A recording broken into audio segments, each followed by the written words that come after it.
What's up, everybody? Welcome back to Bold Business. I'm your host, Philip Michael, and let's get right to this week's Trends and Headlines. Now, number one story got to cover. Scarlett Johansson is suing Disney for breach of contract. According to Johansson, her contract stated that Black Widow would get exclusive theatrical release, and when same-day streaming was announced, that meant the release was no longer exclusively in theaters. And here's the kicker, her salary was based in large part on back-end payments from the box office. Now, streaming earnings aren't currently included in box office calculations, so she isn't receiving any of that money.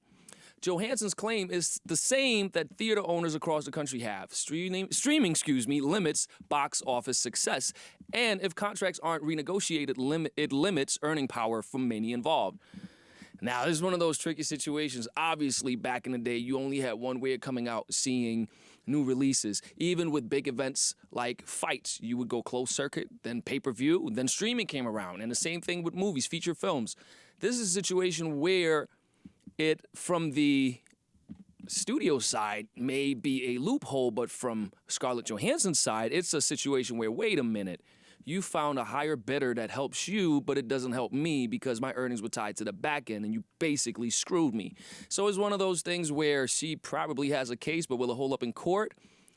I don't know, I'm not an attorney, but it does seem like it's a very valid argument because, again, going back to the pay-per-view model, if someone goes into an arrangement like that, they get a profit share. They participate in the upside of the event. With this thing here, if you look at a guy like The Rock, all the big actors, they typically get a piece of the profits because, you know, the better it does, the better everyone does. So with this thing here, they get basically a flat fee, which reduces the money that comes in and it hurts the talent. So it's definitely one of those things where I think it's going to set a precedent for negotiations in the future. It's something that definitely should be standard language in the contracts as these new types of deals get made. But yeah, let's see what happens. But definitely, yeah, that's gotta suck.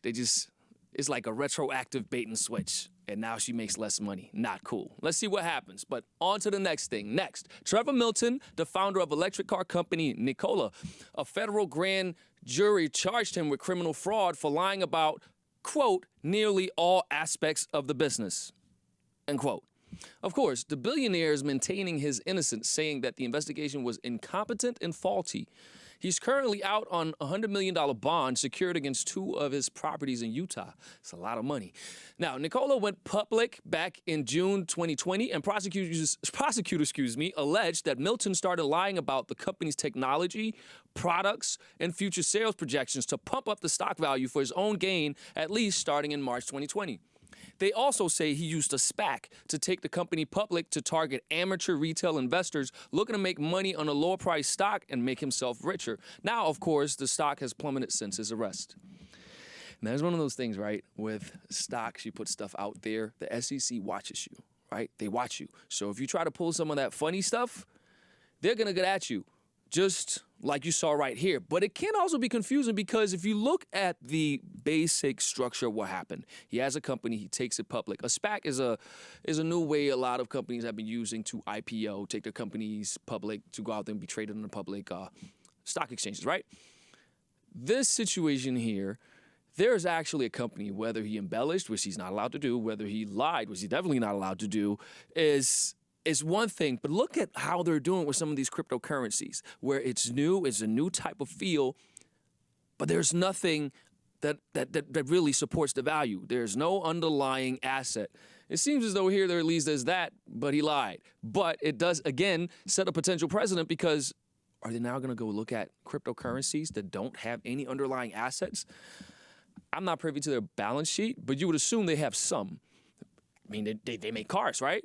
Some of these guys with their cryptos, there's nothing there. So it's really interesting to see how these financial markets are evolving in 2021 and beyond. This next decade is going to be very interesting to see. At the end of the day, if he broke the law and lied about, quote, all aspects of the business, he should be punished because, again, this is serious business and you can't mess with people like that. It seems like, based on the information available here, allegedly, there's some sort of pump and dump mechanism going on. But again, we see that a lot with crypto too. So the regulators, they better watch out for some of the stuff that's out there because it's probably not the first and the last time something will happen. But it's always good when they start cracking down on things so things can be run right. And that's what we have people that govern these type of things for. Now, here's on to more fun stuff. Former President Barack Obama is now a minority owner and strategic partner with NBA Africa. Now, the plan is to advance social efforts across the African continent using basketball as a way to uplift men, women, and children. NBA Africa has 12 of the top club teams across 12 African countries, and they just finished their first season. Now, this is really cool, right? How often do you see a president or ex-president go out and actually do something that is different? And he was unique from the time he came in. He was the first African-American president, and the first to really have the type of flavor and swagger and the type of demeanor that he had in the way that he would articulate, the way that he would do things, and the way he would just behave. Remember that? Obama out, drops the mic. Now, with him obviously being a former basketball player and being, part African, his father's from Kenya, it seemed like a natural fit. And what better way for him to use his influence to do something he's passionate about with sports, with his going back to his roots, and then using that platform, including his own, to just uplift and elevate children and promote sports and inclusion. I think it's awesome. It's amazing to see, and let's see what happens. I hope it blows up in a good way. So let's cheer on Mr. President Barack Obama. If anything, non-politically, it's something that does good for people, and again promotes health, sports, togetherness, and teamwork. Was not the like. Anyway, that's all from me. Thank you guys for watching Bold Business. That's it for now. Peace out. I'm out of here.